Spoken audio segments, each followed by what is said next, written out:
There are many different types of fire lays to consider when you're out in a survival situation or you're just out for a fun camping trip with your family and friends. The one I want to talk about today is one of my personal favorites, the log cabin fire. The log cabin differs from other types of fire lays simply because it does an excellent job of containing heat very well. While it's easy to also get a nice fire built inside there, it shields the wind from your tinder and has a bunch of other benefits. The primary benefit of a log cabin fire over the other types of lays are that it really does a great job of consolidating heat within a very small space. You can imagine that this type of fire would be very efficient at doing things around camp, like being able to cook on this fire or laying materials on top as a signal fire. It's a very structured and structurally sound type of fire lay as well, so it gives you a lot of rigid support for any type of cookware you want to put on top or any other sizing that you want to put around the fire. So if you're just starting from scratch here and you have no idea what I'm talking about, a log cabin fire lay is structured basically like a log cabin fits together. I don't know if you've ever played with those Lincoln logs. They have little grooves on them and you just stack them in a little square. You do two sides and then the other sides, and we'll get into this whole layout and I'll run you through how to build this fire from the ground up. So we can't talk about a fire without the three elements of a fire, which is heat, fuel, as well as oxygen. The log cabin does an excellent job of providing all three. We have a ton of airflow through this, but we also have the ability to light that fire inside of a four-wall structure. So I've talked about different types of fire lays before. The teepee fire comes to mind. When should you choose the log cabin fire over other types? The teepee fire is great for throwing off a lot of heat and burning fuel quickly. In a situation where you need to warm up fast or throw a bunch of heat, that's a great option. This is more of a, I've got things under control. I need a fire that's going to be working for me over the long term, and make sure that you have a fire that you can cook and do other sort of camp duties on. The log cabin fire is really hard to beat in that situation. All right, so before we even get started, it's really important to have the right materials laid out initially. And this is true with any fire that you build, especially with a log cabin, because you need a bit more material than you do with getting started with something like a teepee fire. Okay, so let's build this fire. As with most builds, we're going to start with a ground floor. So this gets everything off the ground. If the wood is wet or the ground is wet, you're going to have a nice platform to build off of. So what we're going to start with, of course, is a nice bundle of tinder. In this case, I've got some banana yucca stalks that I've ground up that have been dried.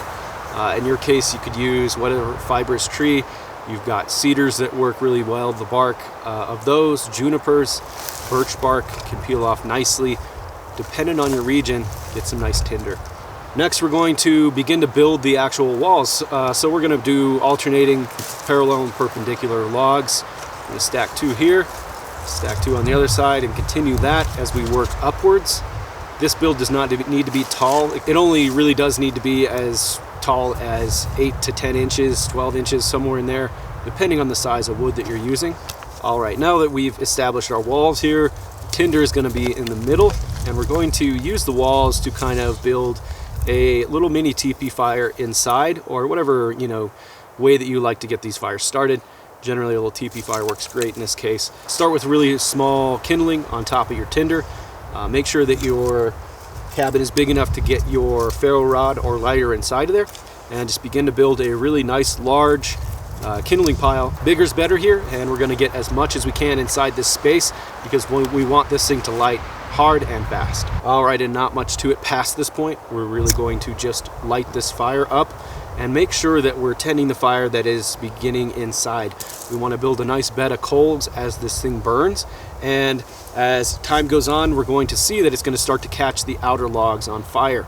At this point, we can start to add larger materials on the outside, continue to build up the log cabin frame, as long as the whole thing's not going to fall over and roll away. Again, this fire is really excellent for situations where you're around camp or you're bedded down for a day or two and you need a fire that's going to provide heat as well as you're going to be able to cook off of. So let's say you've got a cooking utensil with you, fits a pan really nicely.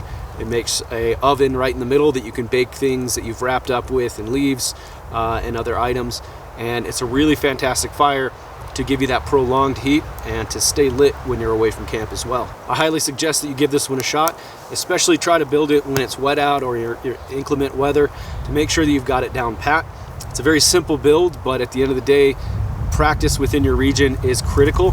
Making sure that you definitely understand what the materials are around you, what you have at your disposal. What do you do when the wood's wet? How do you find dry wood?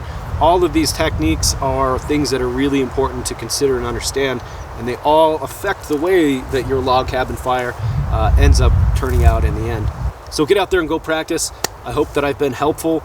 It's my desire to teach and coach people on these types of wilderness outdoor skills, throwing bushcraft in there as well to make sure that we are well-rounded people who know what to do when we're outside alone so that we can develop our own self-reliance. If you found this beneficial, please share this information with people who would also find this information useful. We need to develop and cultivate as many people with well-rounded wilderness skills as possible. Thanks for sticking with me. We'll see you out there.